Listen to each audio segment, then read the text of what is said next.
Bismillahirrahmanirrahim. Assalamualaikum warahmatullahi wabarakatuh. Selamat datang di channel Al-Video Dikri Masak yang bersahabat dan bermanfaat. Selamat menyaksikan. Sallallahu alaihi Muhammad. Alhamdulillahirrahmanirrahim.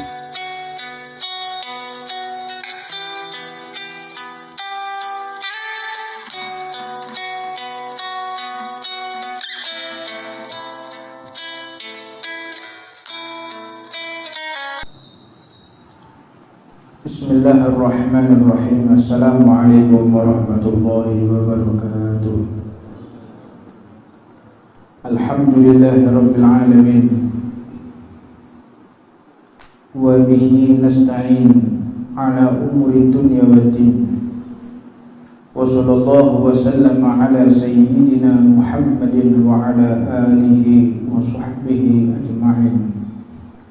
Subhanaka la ilma lana illa ma 'allamtana innaka antal alimul hakim.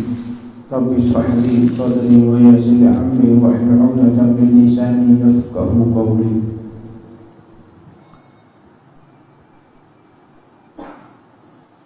Alhamdulillah, kita bersyukur kepada Allah atas kenikmatan yang telah Allah berikan, atas segala anugerah yang telah Allah berikan, yang kita tidak mampu untuk menghitung, dan tidak ada orang yang mampu untuk bersyukur secara sempurna kepada Allah.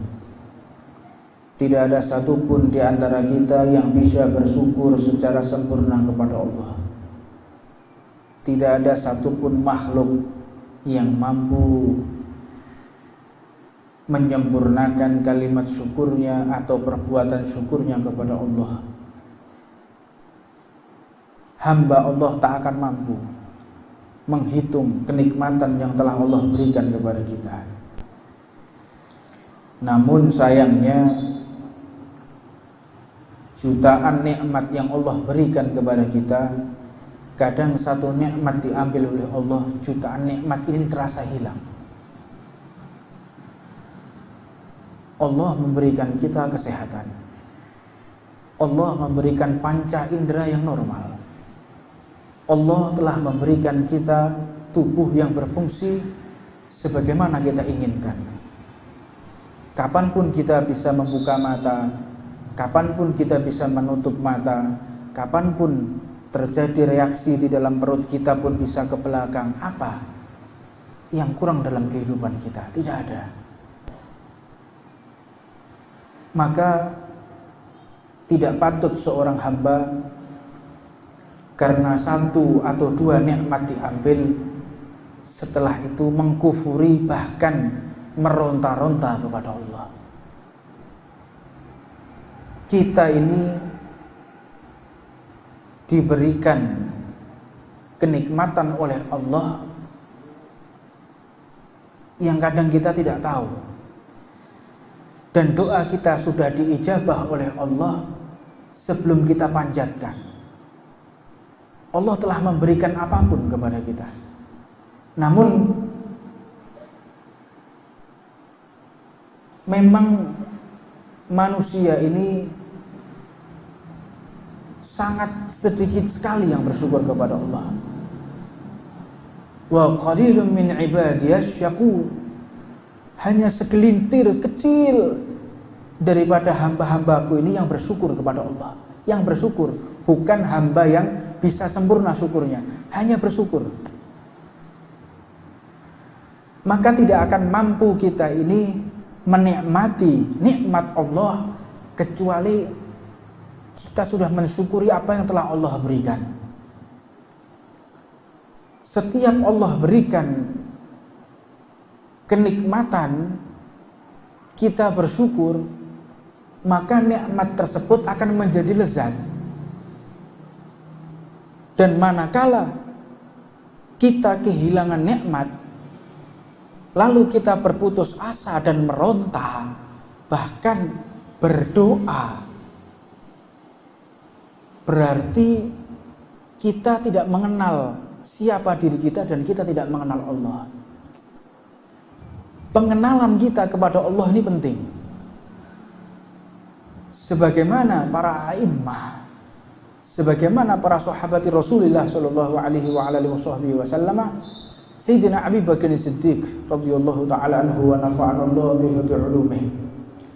Sayyidina Abu Bakar ini pernah sakit sehingga Sayyidatina Aisyah radhiyallahu taala anha wa radhaha mendatangi ayah beliau, suami istri daripada Rasulullah. Wahai ayahku, engkau manusia yang paling dekat dengan Habibullah. Engkau adalah manusia yang Allah takdirkan yang paling dicinta dan mencinta Rasulullah. Karena tidak ada satupun yang bisa mengerti cinta kepada Allah dan keagungan iman seperti Sayyidina Abu Bakar As-Siddiq. Sampai diceritakan iman manusia seluruh dunia ini ditimbang baru sama dengan iman Sayyidina Abu Bakar As-Siddiq radhiyallahu.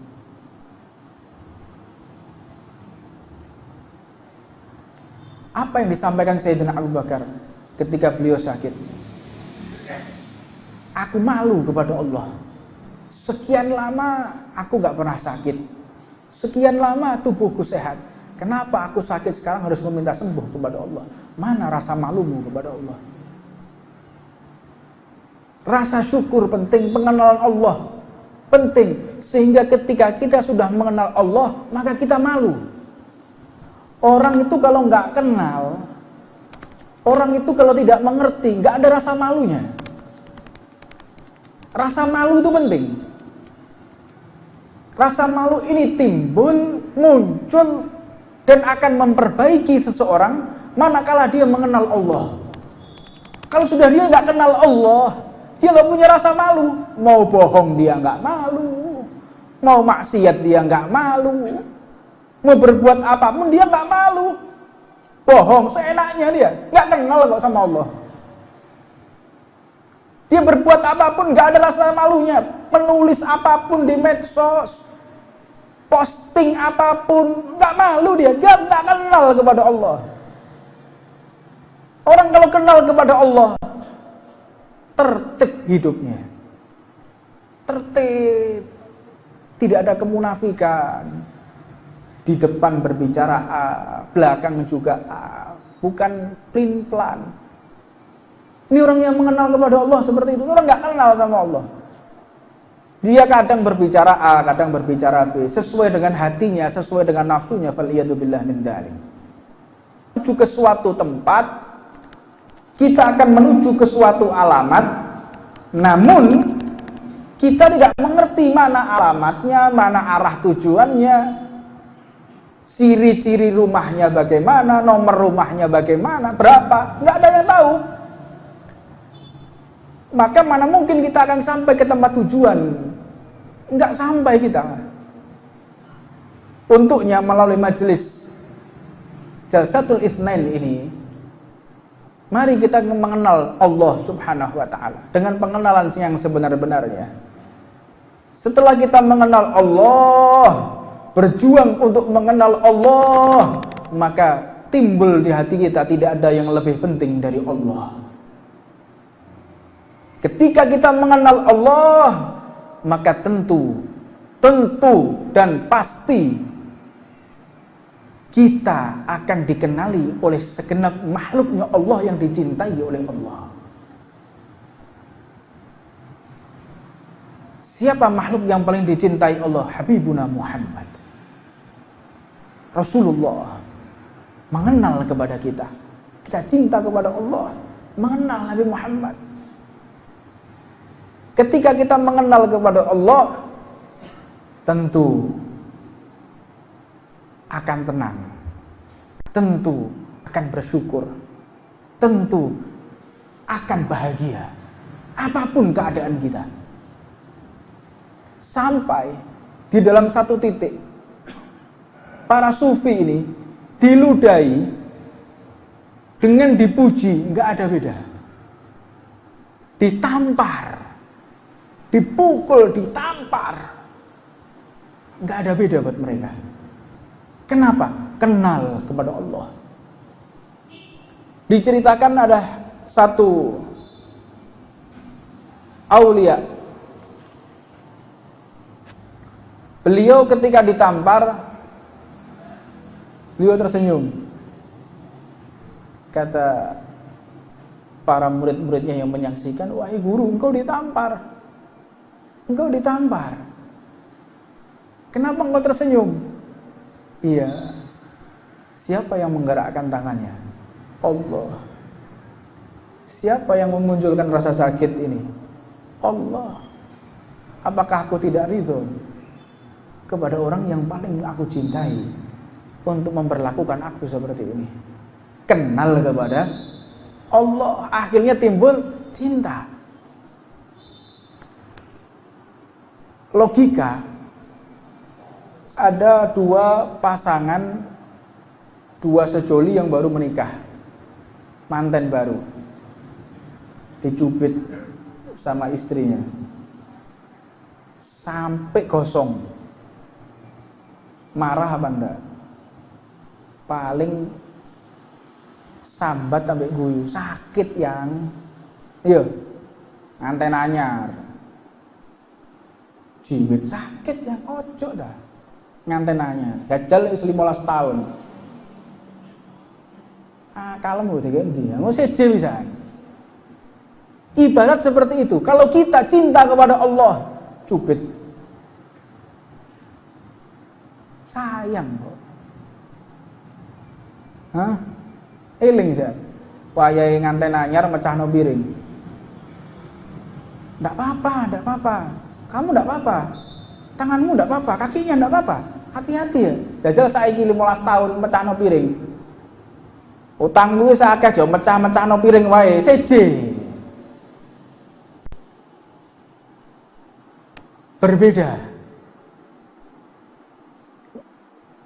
Berbedanya kalau kita mengenal manusia, semakin lama semakin tidak senang kita. Itu jeleknya manusia. Kita semakin mengenal manusia, semakin kita tidak suka. Tapi kalau kita mengenal Allah atau sebab karena Allah, akan menambah cinta tersebut dan semakin nikmat. Kita mengenal barang, pertama kali datang motor baru, wah, jangankan kena hujan, dipegang aja nggak boleh. Sepeda motor anyar, demak-demek, berat loh, demek gak oleh. Sepeda motor wis 20 tahun, ape didoni, cek sepeda harus 20 tahun. Kadang-kadang ditabrak-tabrakno gak apa-apa wis 20 tahun. Itu pengenalan manusia kepada barang. Kualitasnya akan menurun terus. Itu manusia. Tapi manakala kita mengenal kepada Allah, semakin tidak butuh dengan alam semesta. Semakin kita mengenal Allah, semakin tidak butuh dengan alam semesta. Hanya mengenal sesuatu yang dicinta oleh Allah. Mengenal orang, ya karena cintanya kepada Allah. Mengenal barang, ya karena cintanya kepada Allah. Mengenal sesuatu yang dia lihat, dia akan jatuh cinta yang Allah cinta kepadanya. Dan semuanya akan menjadi nikmat. Tapi jika seseorang mengenal sesuatu yang bukan karena Allah, akan menurun. Akan menurun. Makanya dari awal ketika menikah kepada istri, kembali ke sini, menikah kepada suami jangan karena paras. Jangan pula karena harta. Jangan pula karena jabatan. Jika kita menyandarkan suatu bentuk perkara apapun bersandar kepada selain Allah, akan menurun. Kalau dia kongsi akan terpecah. Kalau dia berdagang akan berkhianat.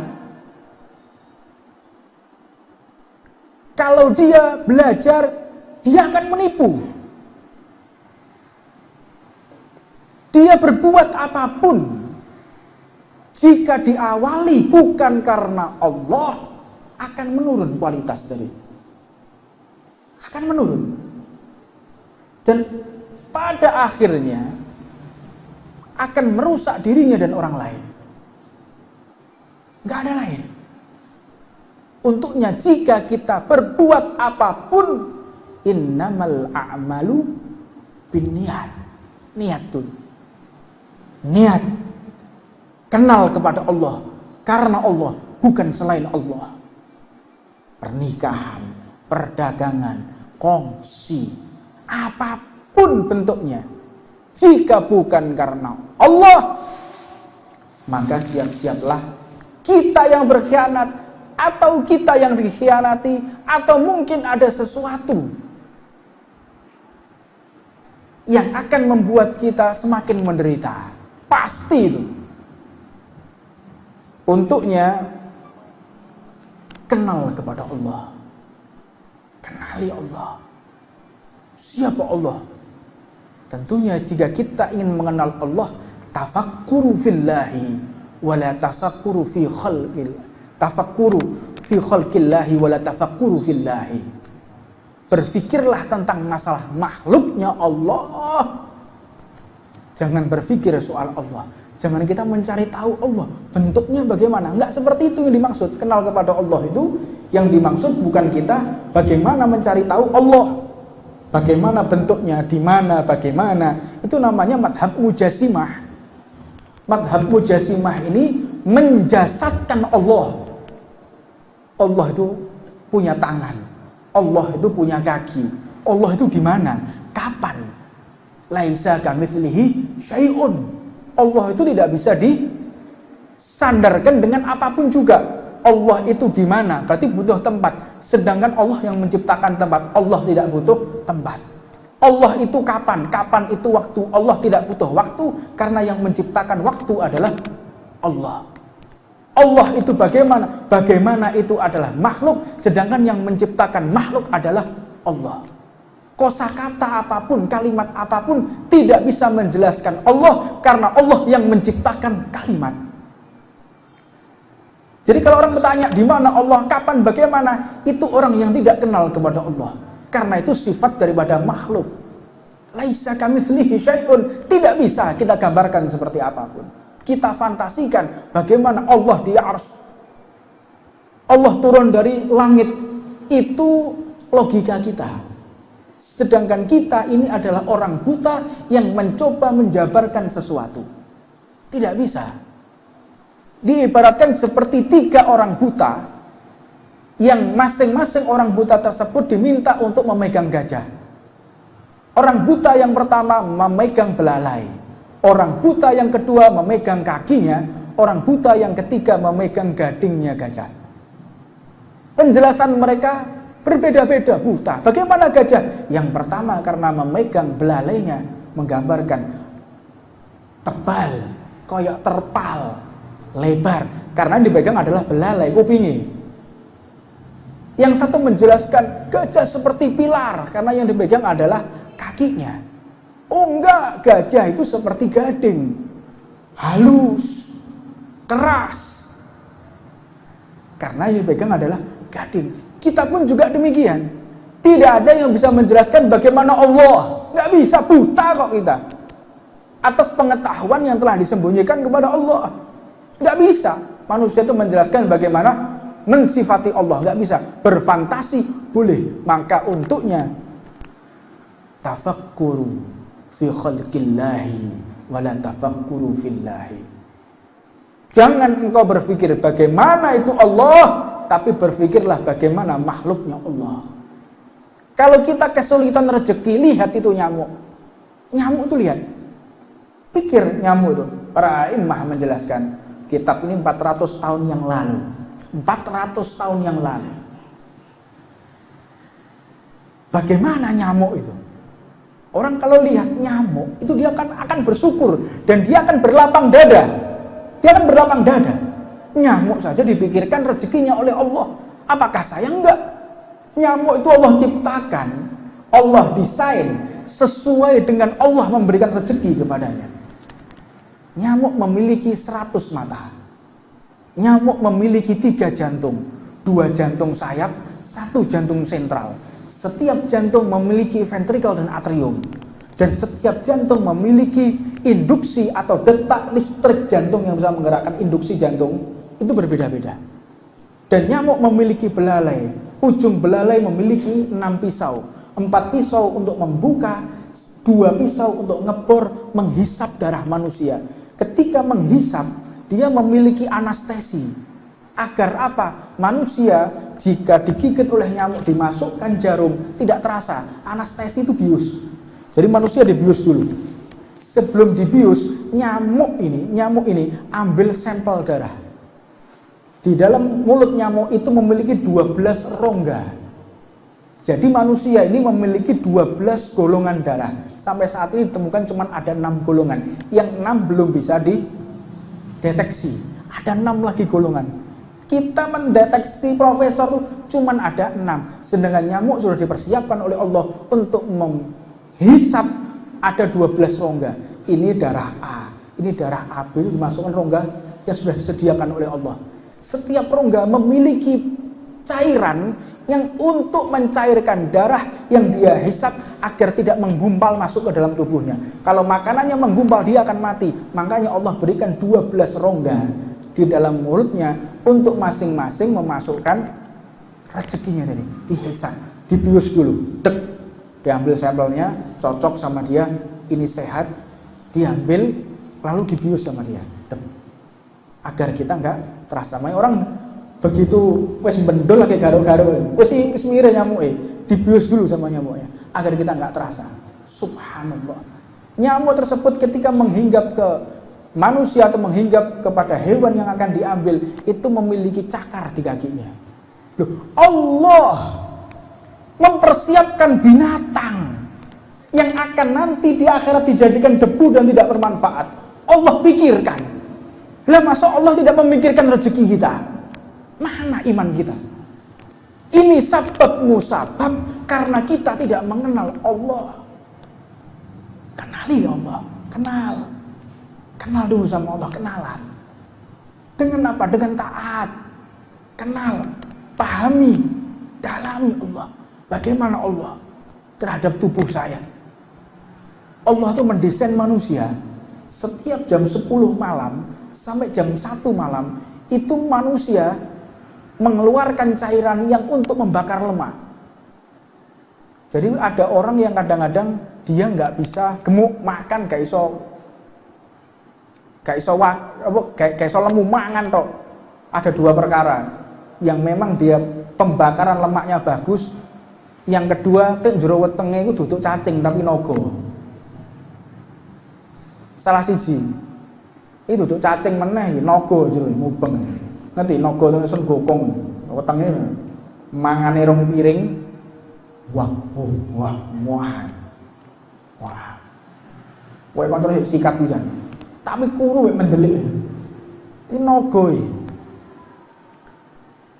Ya, orang seperti itu metabolismenya adalah bagus ya. Tapi masalahnya orang yang seperti ini kakean angop titeni wae. Wong lek mangane akeh angop ya banget. Terus kalau angop ojo swara. Angop. Ini pertanda hatinya dikuasai oleh iblis.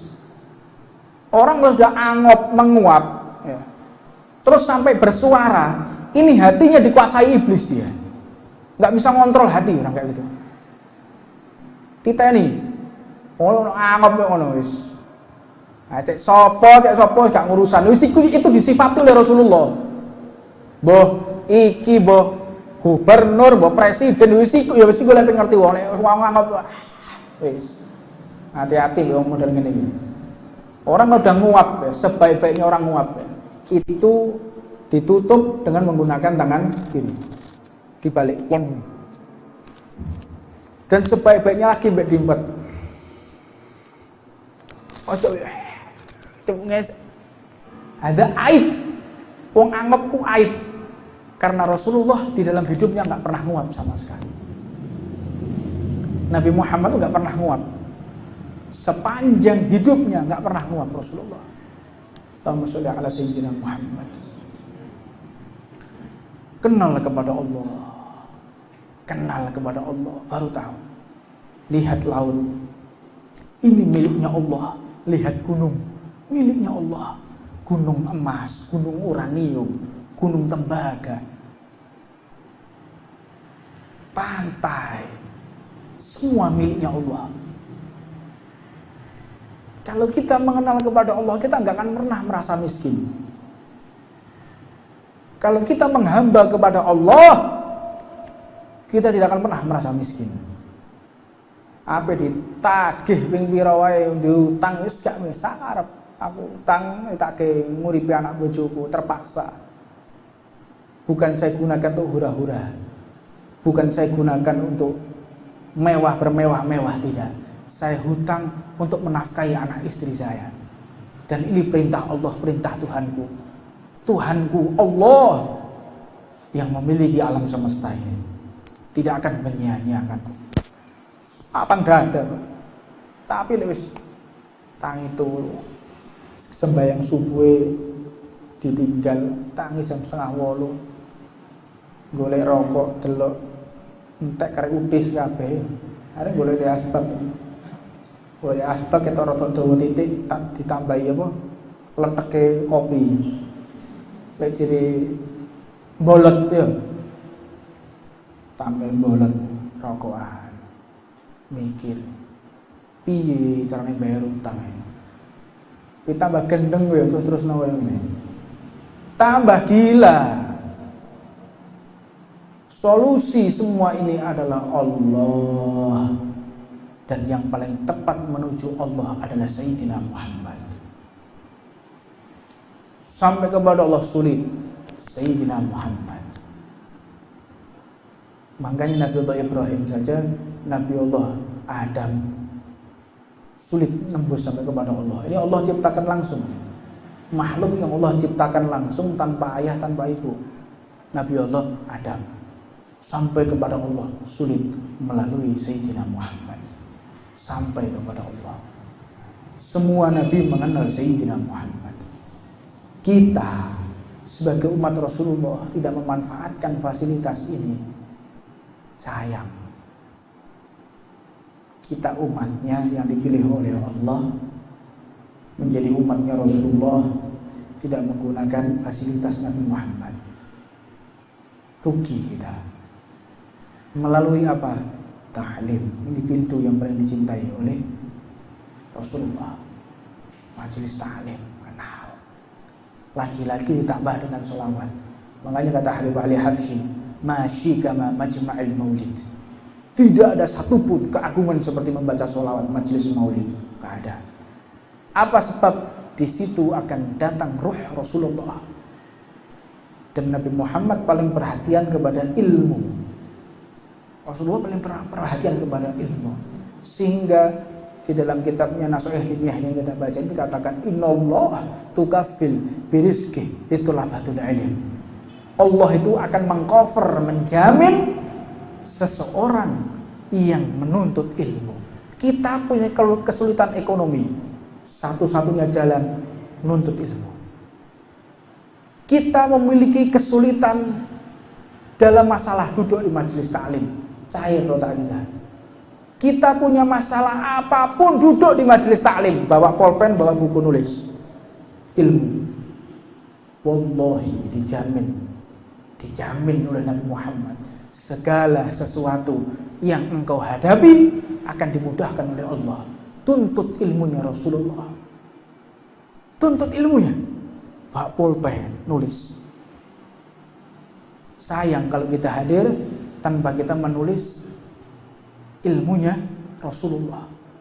Karena apa yang kita tulis ini pahalanya tidak dikurangi oleh Allah. Kita menulis pelajaran majelis taklim, bawa pulpen, bawa buku, kita nulis. Selama tulisan itu masih ada, selama goresan pena itu masih ada, maka goresan pena yang kita tuangkan di dalam tulisan tersebut untuk kita mempelajari Allah, mempelajari Nabi Muhammad, ilmunya Rasulullah, mendekatkan diri kepada Rasulullah, dan huruf tersebut tidak akan terputus pahalanya.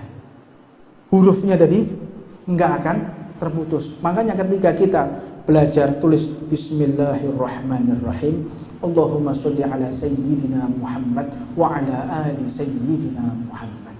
Selama tulisan itu Bismillahirrahmanirrahim itu ada, sholawat itu ada, lalu ilmunya untuk mengenal kepada Allah bismillah, sholawat tadi tidak akan berhenti menambahkan pahala kita di hadapan Allah. Terus bergumam ya, terus berzikir dan terus membaca sholawat kepada Rasulullah, tulisan dari atas nama kita. Makanya penting sekali kita mengenal kepada Allah. Ya, mudah-mudahan Allah senantiasa memberikan hidayah kepada kita semuanya, dan Allah berikan taufik, petunjuk kepada kita, sehingga Allah tutup usia kita dengan husnul khatimah, dan Allah mudahkan kaki kita, tubuh kita di tempat-tempat yang Allah ridho kepada kita. Dan kita berdoa kepada Allah, Allah senantiasa menghalangi kita